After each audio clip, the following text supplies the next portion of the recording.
Hey, Tim Frisch with A Frisch Perspective, your Christian nerd bringing you analysis, reviews, and fun. In this video, I'm going to be looking at the issue of Pastor John MacArthur possibly facing fines and arrests for his church's stance in this situation with the California government restrictions.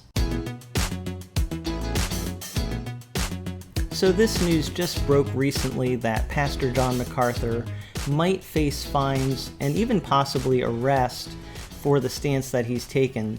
And there was a Christian Post article that I'll show you here from August 3rd. It says Pastor John MacArthur may face fine, arrest for holding indoor services. We will obey God rather than men. County officials have allegedly threatened Grace Community Church in California with fines and possible arrest for reopening his church in defiance of lockdown orders from Governor Gavin Newsom during the pandemic. Still, Pastor John MacArthur has vowed to continue in-person services. We will obey God rather than men, MacArthur said in a video statement Friday. We're going to be faithful to the Lord, and we're going to leave the results to Him. Whatever happens is going to be what He allows to happen. But He will be on our side because we will be obedient and faithful to His word. On August 1st, Franklin Graham put a Facebook post that said, after Pastor John MacArthur announced that his congregation at Grace Community Church in Sun Valley, California would be assembling in obedience to the Word of God, he received a letter from Los Angeles County government officials threatening repercussions such as fines and even possible arrest. But Pastor MacArthur said he isn't worried about that. He and his church elders voted unanimously that the church will be open this Sunday and every Sunday. So from reading these pieces of information, it sounds like Pastor John MacArthur and the leaders of Grace Community Church have taken their stand, and it is possible that the government is going to bring repercussions against them. So what's going to happen in this situation, we don't really know. But I have to say that for me personally, I do admire that John MacArthur is standing for what he believes in and is willing to take risk for that. And I know that people have very strong opinions about this, and some people feel that Grace Community Church is being foolhardy in their decision here. But one thing that has been pointed out is that Pastor MacArthur actually is reflecting the will of his people. It kind of really was a church-wide decision, even though the elders made the final call about having in-person indoor services. People were already showing up, and the will of the people of that church was to gather. So I've heard Pastor MacArthur talking about this, that his stance does reflect the will of his church. It's not exactly a top-down thing where people didn't want to come to church and he said, no, you need to come, even if you're scared, you need to be here. That's not what's happening.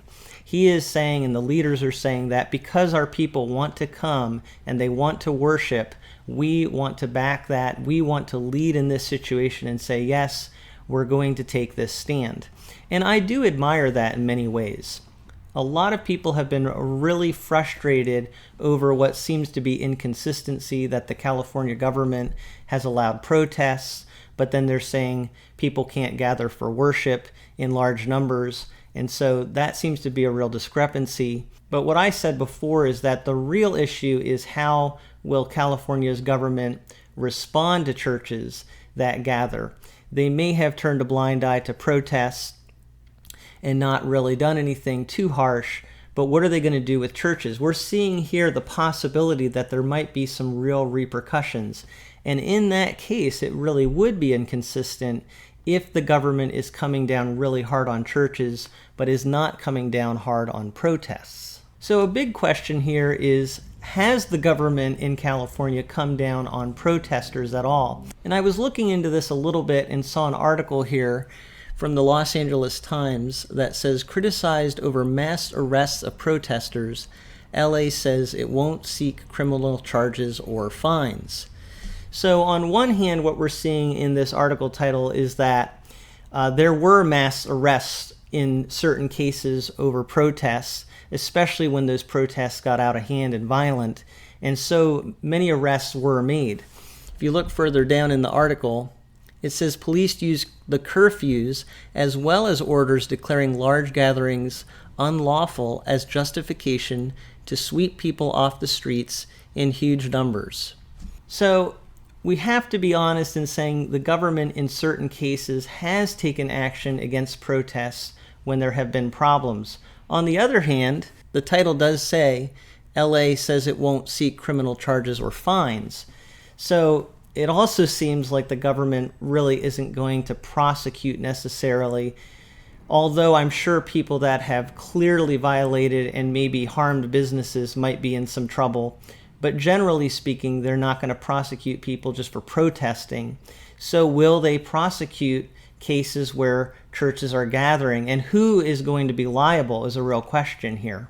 But that's a big question, is have people faced repercussions for protest in a way that is comparable to the repercussions that churches and church leaders might face? And if the government is inconsistent, this is going to be a big problem. People are very sensitive and obviously very protective of their religious freedom. And so it's very important that the government be consistent. And so that's going to be something really interesting in this case, is how consistent is the government being in how it deals with these matters. Another interesting question to consider is, are protests as dangerous as meeting indoors for church? Now, I'm not really making commentary on this, but I do think this is going to be part of the discussion, and people are definitely going to weigh into this. That, yes, protests have been allowed, but they're outdoor, and churches like Grace Community are saying they want to meet indoors. So I think that's something that's going to be part of the discussion and argument. Another question would be, what are Grace Community Church's alternatives?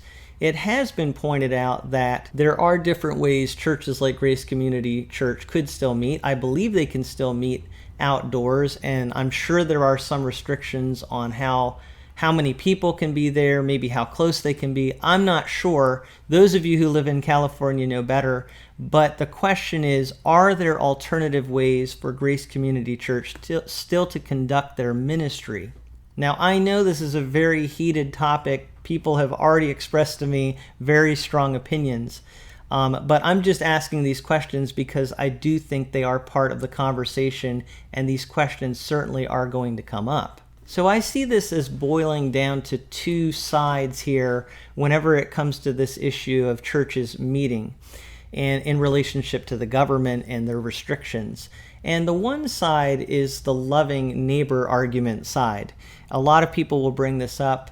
I even saw people writing about this, that, well, if you really love your neighbor, you're not going to meet. And John MacArthur is not showing love for neighbor because he's putting people's health at risk. The answer to that, though, or the comeback to that, is that what is the real risk in this situation? It seems, according to John MacArthur, that the death rate is actually very low. And according to him, people have a 99.98% chance of surviving. And if you are under the age of 80, I think, you have a 99.99% chance of surviving. So he doesn't look at this as a genuine severe health risk. And I think that's a very important point as we're considering our love for neighbor. The other side, though, because some people say, well, we need to love our neighbor, and that's why we need to be really careful about meeting in large groups.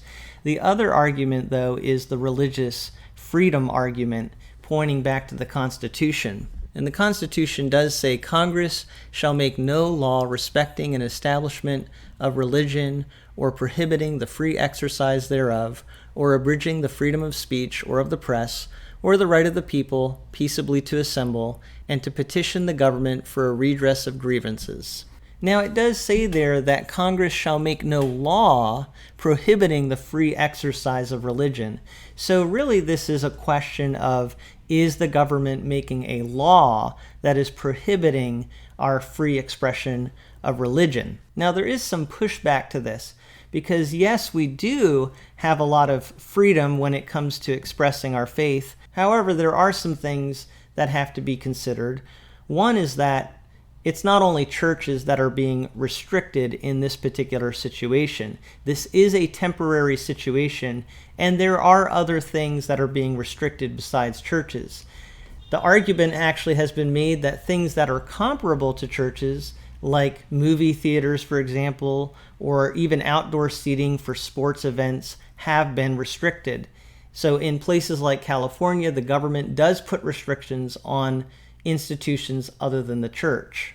Another thing in relation to this is that churches aren't being told that they can't meet in any way whatsoever. So when it comes to prohibiting the free exercise of religion, yes, it's true there's restrictions about certain forms of gathered worship, but churches aren't being told they can't worship. They're just being told they need to be careful how they do it. I think that's the argument some people would make. One other thing to add in here is that I do think a lot of people would feel the government can make restrictions, especially temporary restrictions, but it can make some restrictions for the safety of the population. If there is a situation where people's safety is at stake, the government can sometimes make restrictions for protective purposes. So when it comes to this issue of what the Constitution is talking about here, yes, there is a balance that has to be preserved, and of course we are given the protection of our religious freedom. But a lot of people would say, based on some of the things that I'm talking about, that the government isn't actually impeding religious freedom and the free exercise of religion. It's just restricting certain ways that churches might meet, but they still can meet in certain ways and they can still practice their faith. Now, I know people get really upset when I talk about these things because I maybe give various views and I'm trying to present all the information. But I think at the end of the day, all of us have to make choices based on the information that we have, the best data available, and we have to stand by what we really believe in. And for that, I really do admire someone like Pastor MacArthur. I think he's standing for what he really believes in. I know not everybody is going to agree with his position, and I think we each have to stand on what we really think is right. I will say, though, that what I think in his situation that's going to be the most difficult is facing fines. As I was thinking about this, if I had to go to jail, I mean, that's a really heavy thing to face, to possibly be put in prison for what I believe in. But if you do go to prison, you're really making a statement, and you can really impact culture by having to face something public like that. And then once you're out of prison, you can kind of say, okay, we move on from here. The problem with fines is that they're not as public. People don't see the persecution that you're facing as much. And you have to keep facing those fines over and over a lot of times. So I think that could be the hardest thing. Now, I'm not saying jail isn't hard. I mean, that would be very hard. And either way, we should be praying for brothers and sisters in Christ that are facing difficulties and persecution. But I do think fines could be, in this situation, one of the hardest things to face. But I would also think that they would have a strong legal case to make on their side. Now, there already has been some legal argumentation that has taken place even before the Supreme Court in matters like this. I was reading this article, split 5-4, Supreme Court rejects Nevada church's challenge to shut down restriction. The church said it was subject to more severe limits than casinos and restaurants. Ultimately, what happened with the Supreme Court, and it was a quick decision, is the Supreme Court upheld Nevada government's restrictions against the church. So it's not by any means a done deal that because a church stands against the government that the Supreme Court is going to be on their side. However, I think there are some legal cases that could still be made to protect churches, and I'm sure Grace Community Church is going to pursue those legal avenues. So a lot of this really does come down to freedom of religion, as well as the freedom to express ourselves as Americans. And even protesters have made that point, that they're going against government guidelines because they are expressing something they believe in. But situations like what Grace Community Church is going through is really going to force the hand of the government to prove that the data is being used accurately and fairly to make the restrictions that they are instituting. If it's true that the virus has a 0.02 death rate, something like that, we're talking about a death rate that is actually quite low, and it's really questionable whether it merits the kind of action that is presently being taken. Now, I have already said that people have very different views on how dangerous this situation is. And my point is that challenges to the government will really force us to look at, Is the government justified in the way that it is utilizing the data concerning this virus and the restrictions that it's making? Ultimately, if the situation is not really high risk, I think, hopefully, that means that governments are going to be forced to loosen up on their restrictions. If the situation, on the other hand, is dangerous or becomes more dangerous, then of course governments might be justified in having more restrictions. But I'm glad to see that we're kind of forcing the hand of the government to see, is the data being used correctly, accurately, and fairly? And of course, we're always going to come back to the question, are people being treated consistently? It's not fair to allow certain things and then come down hard on other things. And that's why I said, if they are going to allow protests ultimately and not prosecute people, but they're going to come down heavy on churches, there's going to be a problem. There has to be consistency. But a huge question we're always going to get back to is, how dangerous is this situation? And I hope that we will come to greater and greater consensus on this as a country. But I do think situations like what Pastor MacArthur is doing is going to help really cause us to think this through and make some important decisions. So I know we have a lot of different opinions. I'd like to hear your opinion in the comments, but please try to keep those comments positive and edifying to the conversation. And as always, thank you so much for listening to what I have to say from a Frisch Perspective.